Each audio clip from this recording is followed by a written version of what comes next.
Hello आपण समस्त को गुड मॉर्निंग। आज सकाल सकाल तो नुह 11टा बेले पाखापाखि पुओ को गोटे कदली खाया दे सारा पर मुझे बारी रोषे करने को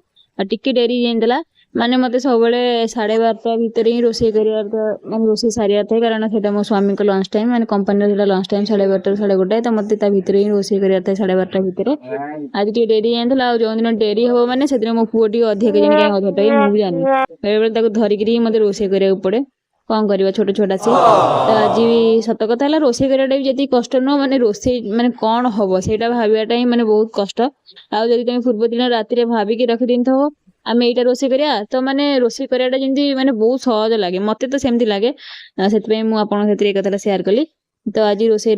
करी भात डाली छतु तरकारी से ओलु सतुला तो मु भाविली आज टे पखाड़ा खाया पखाड़ा खाया मोर टे निरा स्टाइल माने मु पखाड़ जिते बड़े भी माने गोटे खाइबी पखाड़ माने गोटे कंचा लंका चकटी खाए माने से कंचा लंका जो बास्ना आ से पखाड़ तोराणी जो बास्ना मत से माने भारी पसंद तो मुझे ही पखाड़ खाए सब